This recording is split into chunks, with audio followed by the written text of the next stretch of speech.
Sam from Road Trail Run. We're going to talk about the ASICS Trabuco Max releasing in The January. Trabuco Max is a brand new shoe from ASICS, and it's about time ASICS got back in the trail game. It's a $140 shoe, and it weighs a mere 10.15 ounces or 288 grams in a US 9. It has a 28 millimeter heel, 23 millimeter forefoot, so kind of unusually also for ASICS. It's a 5 millimeter drop shoe, which is really cool. So it shares with the Glide Ride and the Evo Ride and the Meta Racer the guide sole technology, which allows you to have a really nice rolling motion. I'm going to take them out today. Some of our guys have been on them already, including Adam today, way up high in New Hampshire, up on Mount Lafayette. And our other folks out in Colorado. So we're getting it out on all kinds of terrain. As usual here with my first impressions, I'm going to give you my first impressions from a run here at Stratham Hill Park in New Hampshire, about 5.5 miles, some field, some forest trails with roots and rocks, and then a road finish. It's got ASICS grip outsole. I really like the pattern here, the wider lugs on the outside, the spread out lugs. We'll see how it goes. It feels a bit sticky to the touch, which is good. Today I won't be testing on rock, but in our full multi-tester review, the guys will be out on rock and snow as well. So in terms of the upper here, so it's an engineered mesh upper. You can see it's very soft. What I really like, what I'm seeing are the overlays, the Tiger overlays, this nice toe bumper. I tried them on. The fit is true to size. It's snug, if you will, but comfortable. So I wouldn't call it a narrow toe box or wide. It's right in the middle, right where it needs to be for a trail shoe, I think. You note also that we have a gaiter attachment at the front, as well as Velcro at the rear, which is really cool. The midsole is flight foam, which ASICS has in many of their shoes. I've been walking around. It feels a touch bouncy, which is kind of nice. With that stack height, we're approaching a shoe like the Speedgoat 4, and some of our guys are already comparing it to. So the guide sole, what the guide sole does, gives you a rolling motion. It also reduces flexion in the ankle, and that's supposed to help you be more efficient, reduce the work that your tendons and ligaments do at the calf area and in the ankle. So you can see we also have a pull quick lace kind of lacing system here. What I like is it tucks away very easily into the tongue, so it's easy to pull out and adjust. I'm going to show you what it looks like unlaced. You can see here. So it's a cord. I put them on. They lace up real nice. We'll see how they hold. Tongue is more than adequately padded, I think, to protect you from the laces, which are really thin cords. Even walking around, and much as in the Glide Ride and the Evo Ride, you definitely notice the rolling sensation. ASICS tells us there's no rock plate in here, but so far our guys in their testing are saying none is required, because you've got a solid 23 millimeters of stack height in the forefoot, plus you've got this very decent outsole. So enough talk. I'm going to put them on. I'll tell you how they feel from the run. So my trails here in Stratham are quite flat. There are a lot of roots and rocks under all the leaves, and there's a few hills.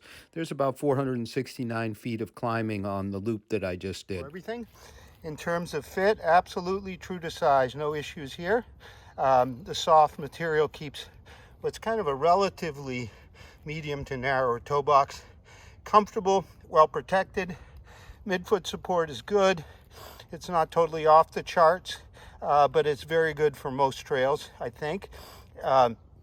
Heel stability, excellent. What you really notice here is the rocker effect. I'm running faster by quite a bit than I usually do through this first section, and that's surprising me. You really feel rock and roll here. This isn't kind of a stiff, thickly cushioned shoe. The rocker is playing a role. more effectively, I think, so far than a Hoka Speed Goat, for example, which weighs about 7/10 of an ounce more. So I'm going to keep going. Okay, I'm done with my run. Stratham Hill Park.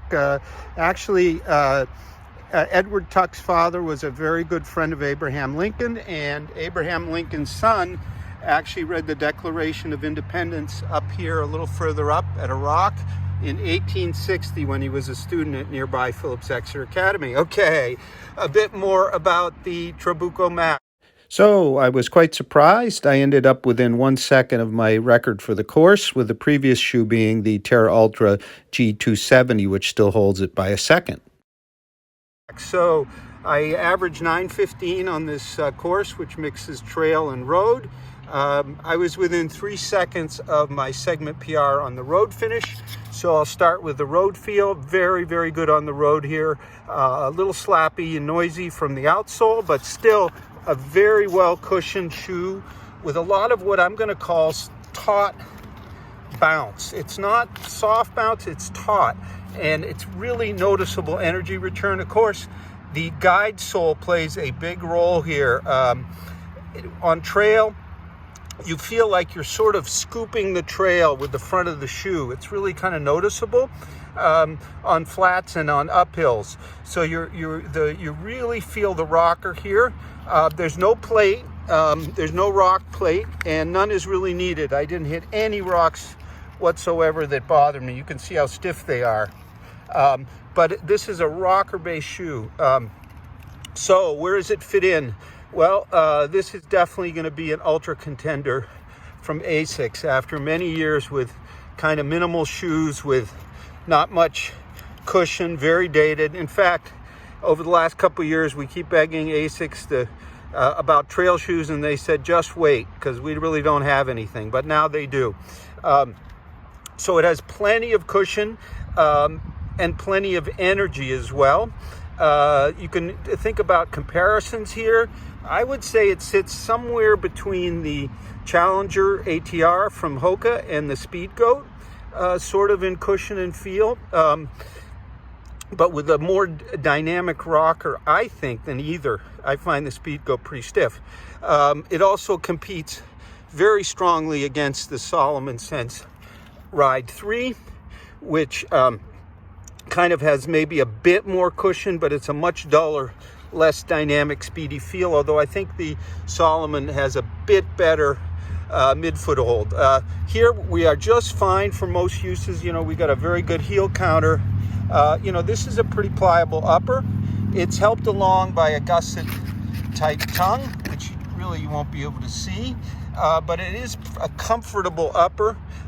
Maybe not at the ultimate level of super technical trails, but I don't think this shoe is really intended for it. The fit, I said it was, you know, a bit snug, if you will, but super comfortable. Absolutely never thought about it. Plenty of room here. The combination of the soft mesh and this longer toe bumper overlay, which is not super stiff, but is substantial. No bother my dodgy toes. The grip, a little hard to tell because really all we got is a bunch of leaves in the woods. But I was a bit surprised that they grip better on tons and tons of leaves than the friction rubber on the La Sportiva Caracal that I just tested the other day. So we're going to have a full multi-tester review. The guys are testing on all kinds of other terrain, but I am super impressed here with the ASICS Trabuco Max. It goes on sale in January, $140. It weighs 10.15 ounces or 288 grams, so that's really quite light for its 28 millimeter heel, 23 millimeter forefoot stack. So this is a lot of shoe, a lot of substance, and a lot of zip. Thank you very much for watching. I hope you'll subscribe to our channel. We have lots and lots of road and trail reviews of all sorts at Road Trail Run. And one last shot to show you the outsole. Gripped really well. Provided some cushion in the mix, I think. A little bit noisy, and definitely has a sticky feel too, which is kind of nice.